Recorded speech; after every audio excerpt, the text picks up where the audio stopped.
Selamat pagi saudara-saudara yang dikasihi Tuhan. Pada pagi ini kembali kita akan bersaat teduh. Sebelumnya mari kita satu di dalam doa. Terima kasih Tuhan untuk kebaikan dan kemurahan Tuhan. Pagi ini kami boleh menikmati hari baru dan juga udara baru. Kami hendak mengisi anugerah Tuhan dengan berbagai aktivitas. Biarlah kiranya Tuhan yang terus menolong dan menopang kami. Dasarilah setiap kegiatan kami dengan sabda-Mu, dan biarlah sapaan Tuhan pada pagi ini juga selalu menguatkan kami. Bersabdalah ya Tuhan, di dalam nama Tuhan Yesus kami berdoa dan kami mengucap syukur. Amin. Saudara-saudara, pembacaan firman Tuhan diambil dari 1 Korintus 12 ayat 4 sampai dengan 13, dan saya akan membacakan untuk kita semua demikian firman Tuhan. Ada rupa-rupa karunia tetapi satu roh, dan ada rupa-rupa pelayanan tetapi satu Tuhan. Dan ada berbagai-bagai perbuatan ajaib, tetapi Allah adalah satu yang mengerjakan semuanya dalam semua orang. Tetapi kepada tiap-tiap orang dikaruniakan penyataan roh untuk kepentingan bersama. Sebab kepada yang seorang roh memberikan karunia untuk berkata-kata dengan hikmat, dan kepada yang lain roh yang sama memberikan karunia berkata-kata dengan pengetahuan. Kepada yang seorang roh yang sama memberikan iman, dan kepada yang lain ia memberikan karunia untuk menyembuhkan. Kepada yang seorang roh memberikan kuasa untuk mengadakan mujizat, dan kepada yang lain ia memberikan karunia untuk bernubuat. Dan kepada yang lain lagi ia memberikan karunia untuk membedakan bermacam-macam roh. Kepada yang seorang ia memberikan karunia untuk berkata-kata dengan bahasa roh, dan kepada yang lain ia memberikan karunia untuk menafsirkan bahasa roh itu. Tetapi semuanya ini dikerjakan oleh roh yang satu dan yang sama, yang memberikan karunia kepada tiap-tiap orang secara khusus, seperti yang dikehendakinya. Karena sama seperti tubuh itu satu dan anggota-anggotanya banyak, dan segala anggota itu sekalipun banyak merupakan satu tubuh, demikian pula Kristus. Sebab dalam satu roh kita semua, baik orang Yahudi maupun orang Yunani, baik budak maupun orang merdeka, telah dibaptis menjadi satu tubuh, dan kita semua diberi minum dari satu roh. Demikian saudara-saudara pembacaan firman Tuhan pada pagi hari ini. Saudara-saudara, tadi dikatakan di dalam 1 Korintus 12 ayat 12, karena sama seperti tubuh itu satu dan anggota-anggotanya banyak, dan segala anggota itu sekalipun banyak merupakan satu tubuh, demikian pula Kristus. Saudara-saudara, tubuh kita terdiri atas bagian-bagian atau organ tubuh yang unik, yang khas, yang berbeda bentuk dan fungsinya. Peranan dan fungsi masing-masing anggota tubuh kita itu, saudara-saudara, betul-betul akan dirasakan sebagai satu kesatuan tubuh yang tidak pernah bisa dipisahkan, sesuatu yang solid, ketika kita mendapatkan satu bagian tubuh lainnya yang mungkin mengalami sakit. Contohnya, saudara-saudara, ketika kita mengalami gigi kita sakit karena kita merasa nyeri, gigi kita itu berlubang, maka saudara-saudara itu akan berkaitan dengan kepala kita yang juga ikut sakit. Kepala kita mungkin akan pusing, dan pada akhirnya kalau sudah seperti itu, seluruh anggota tubuh kita juga terganggu aktivitasnya gara-gara sakit gigi. Ya, jadi yang namanya bagian tubuh atau organ tubuh yang kita miliki ini, saudara-saudara, satu kesatuan yang nggak bisa dipisahkan gitu ya. Satu sama lain itu saling mempengaruhi secara positif maupun negatif, artinya di dalamnya juga bisa saling melengkapi. Ya, kalau secara negatif kan giginya sakit, ya semua tubuh juga jadi ke bawah-bawah, nggak enak, dan akhirnya kita nggak bisa beraktivitas secara normal gitu ya. Itu negatifnya, tapi positifnya ya ketika kita misalnya mata kita melihat sesuatu lalu kita ingin mengambilnya, kan tentu butuh kaki dan butuh tangan untuk kita bergerak ke objek di mana si mata ini ingin mengambil sesuatu benda misalnya ya. Jadi saudara-saudara, kesatuan tubuh itu sesuatu yang solid yang nggak bisa dipisahkan satu sama lain. Walaupun beda fungsinya, tetapi satu sama lain itu saling membutuhkan dan saling melengkapi. Nah, saudara-saudara, kalau tadi misalnya contoh sakit gigi, gigi itu kan satu bagian tubuh yang kemudian bisa mempengaruhi bagian tubuh yang lainnya. Nah, saudara-saudara yang Tuhan kasihi, semua bagian tubuh kita itu penting. Dan oleh karena itu hampir dapat dipastikan tidak satu pun orang yang membolehkan salah satu bagian tubuhnya itu hilang atau dibuang, ya, kecuali karena pertimbangan medis. Jadi nggak ada orang mengatakan, saudara-saudara, wah ini bagian tubuh saya ini satu nggak penting, dibuang saja. Enggak, saudara-saudara. Nggak ada orang yang ingin salah satu bagian tubuhnya ini dibuang. Karena semuanya itu penting, ya, kecuali karena pertimbangan medis, sehingga bagian-bagian tertentu mungkin harus diamputasi atau dihilangkan. Nah, saudara-saudara, Paulus menganalogikan gereja seperti tubuh. Ya, namun dalam bagian tubuh itu satu sama lain harus bekerja untuk mencapai tujuan utama, ya. Supaya tujuan utama itu dapat tercapai, maka satu sama lain dari bagian tubuh yang namanya gereja ini harus saling berderap, saling melengkapi, dan saling menopang.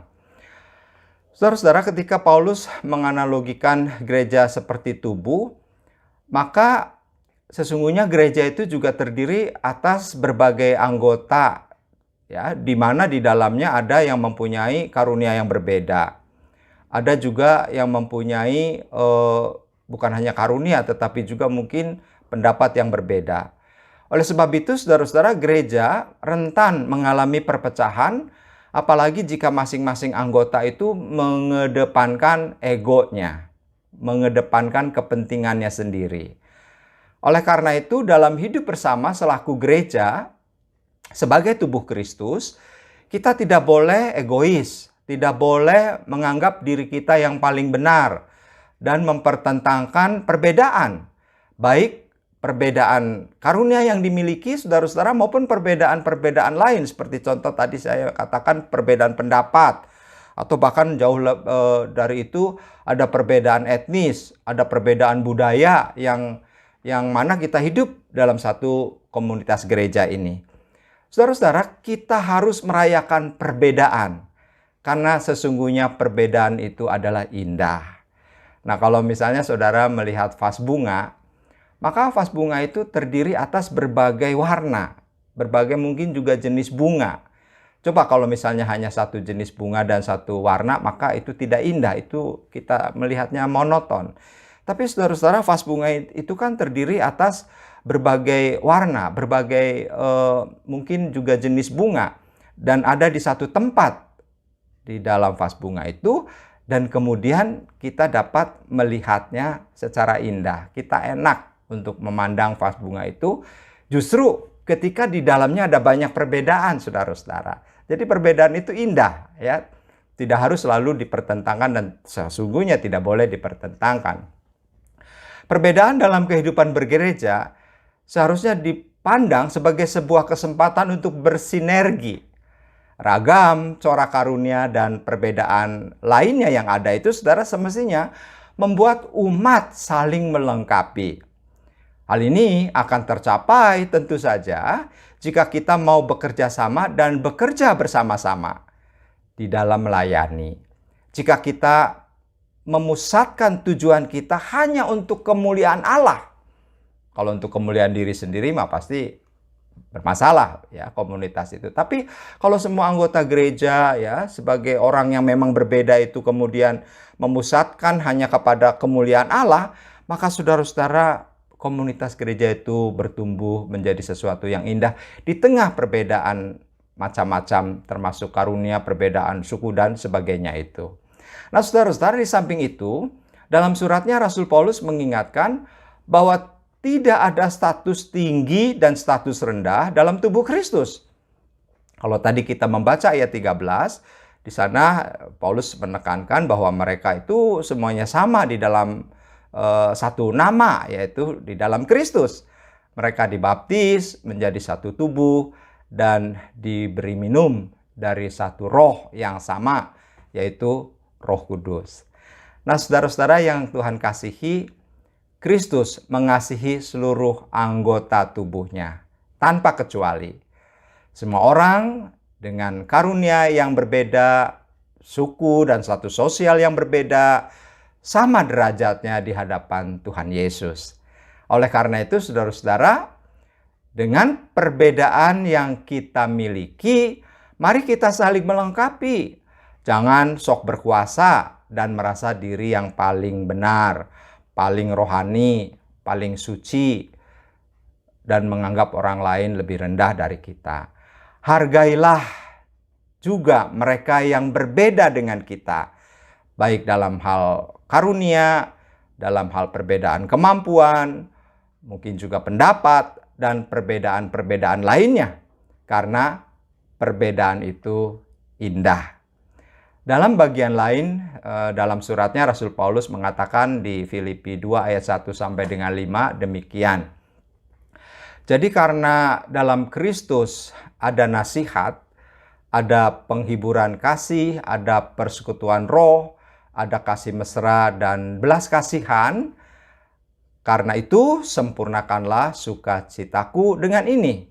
Hendaklah kamu sehati sepikir dalam satu kasih, satu jiwa, satu tujuan.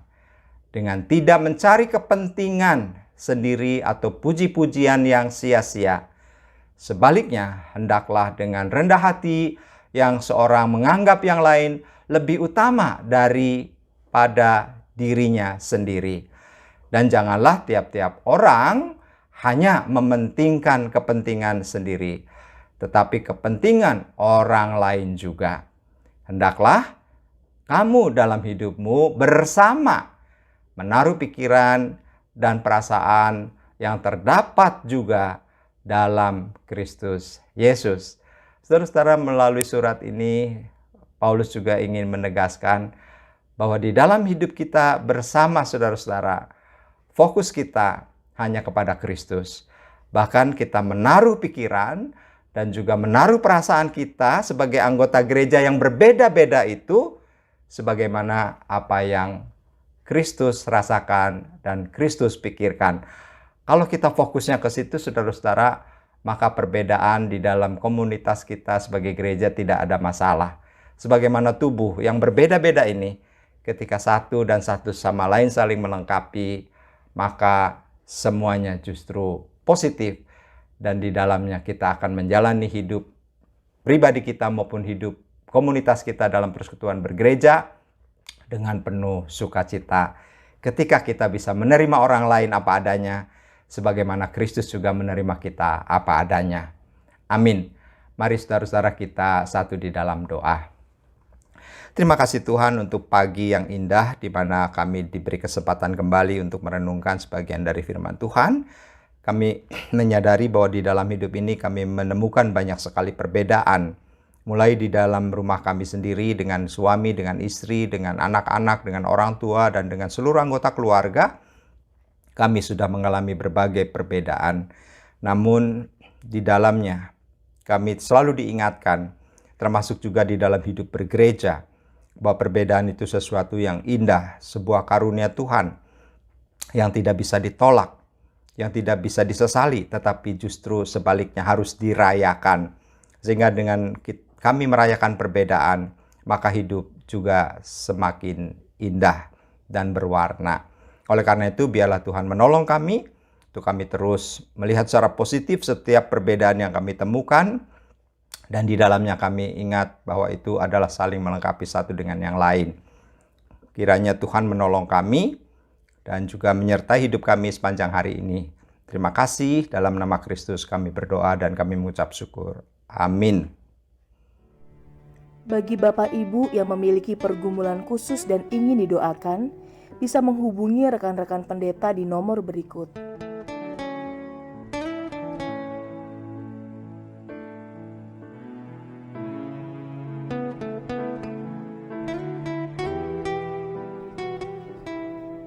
Tuhan Yesus memberkati.